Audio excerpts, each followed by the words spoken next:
Oui, bien aimé, je voudrais juste répondre à une question qui m'a été adressée par un de nos frères. Une question que j'ai trouvée vraiment très intéressante et qui fait aussi pas mal de polémiques encore aujourd'hui.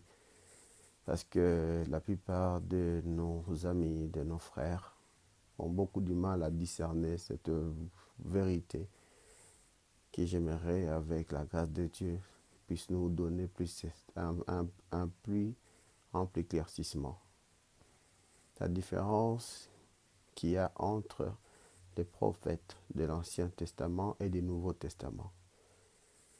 En fait, la différence est vraiment radicale. Il faut d'abord savoir, avant de donner cette définition, c'est quoi exactement un prophète. Un prophète, c'est un messager de Dieu. Par définition, simplement, je vais parler. Si c'est un messager, donc ça veut dire que Dieu lui donne des messages dans le but de nous les transmettre. Quel est le but? Et pourquoi Dieu donne-t-il des messages à quelqu'un d'autre pour nous transmettre? La raison est très simple, c'est parce que nous ne sommes pas capables d'écouter Dieu. Si nous ne sommes pas capables d'écouter Dieu, Dieu passe par des gens qui peuvent, eux, nous donner ces messages. C'est ça dans l'Ancien Testament. Parce que les hommes n'ayant pas l'Esprit de Dieu, c'était avant Jésus bien sûr, qu'est-ce qui se passe? Ces gens avaient besoin d'orientation de Dieu. Et comme les prophètes étaient consacrés à Dieu, et ils pouvaient entendre Dieu, donc, fatalement, il peut transmettre les messages aux hommes pour les conduire, principalement, les orienter. Alors que dans le Nouveau Testament, les choses sont très différentes. Ils sont très différents dans la mesure où Dieu, nous pouvons l'entendre, parce que nous avons le Saint-Esprit.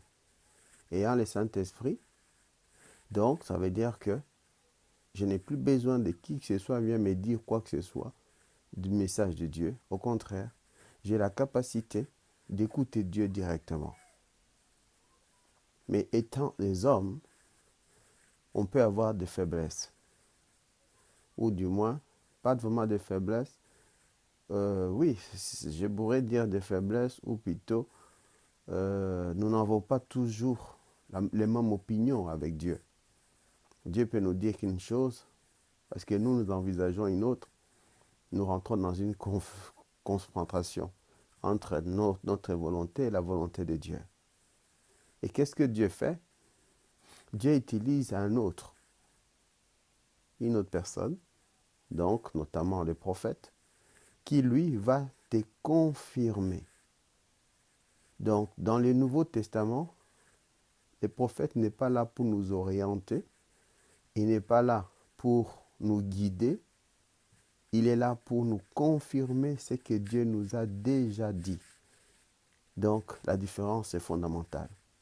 C'est pour ça que lorsque un prophète te donne un message, il faut que ce message concorde à celui que Dieu t'a donné. Si un prophète te donne un message, ce message il est édifié parce que c'est le but. C'est édifier le peuple de Dieu, c'est ce que nous dit la parole. Pour il est édifié, de te confirmer ce que Dieu t'avait déjà dit, le message te trouble. Au contraire, c'est que ce qu'il a dit n'est pas conforme à la volonté de Dieu. Parce que nous avons un indice, une lampe qui est en nous, une lumière, c'est le Saint-Esprit. Lui, il est notre guide par excellence. Et une des manières où lui, il nous dirige, c'est quand nous avons la paix dans nos cœurs. Quand nous avons une situation et que nous ne sentons pas une paix vraiment profonde, c'est qu'il est en train de nous dire, oh oh, tu n'es pas dans la bonne direction. Ce que tu fais n'est pas conforme à la volonté de Dieu. Qu'est-ce qu'il faut faire? Prie et demande, Seigneur, mais pourquoi je n'ai pas la paix? Saint-Esprit, pourquoi je n'ai pas la paix? Et il te donnera précisément la direction ou le message qu'il veut que tu comprennes. Le problème, c'est que souvent, nous on rentre en conflit entre ce que le Saint-Esprit nous dit et notre propre volonté. et on finit par étouffer la volonté du Saint-Esprit. On prend la nôtre, croyant que c'est la volonté de Dieu. Et à la fin, nous sommes surpris des résultats. On dit, mais pourquoi Dieu a permis cela?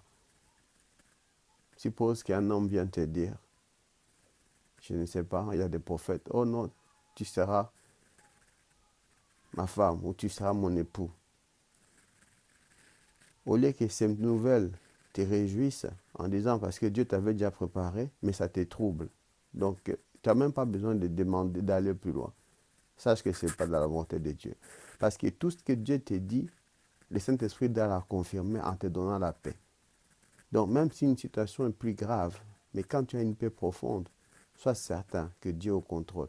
Parce que le problème, c'est que le diable ne peut pas imiter la paix. Il ne les connaît pas. La Bible nous dit que Jésus est le prince de la paix. Mais le diable peut imiter tout le reste.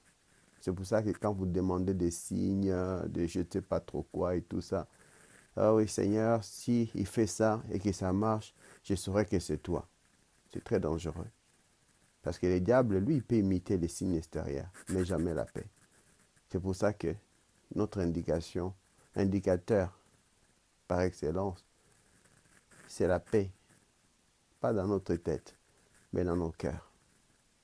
J'espère que j'ai été assez clair pour pouvoir donner la différence entre les deux. En résumé, il existe des prophètes, aussi bien dans l'Ancien que dans le Nouveau Testament, mais ils n'ont pas le même rôle. Le premier, il était là, il jouait un peu le rôle du Saint-Esprit. Il nous guidait, il nous dirigeait, il nous parlait, il nous révélait tout ce que Dieu disait. Le second, lui, il est là pour nous édifier, pour nous confirmer. Tu vois, en fait, pour nous renforcer, en fait, l'idée.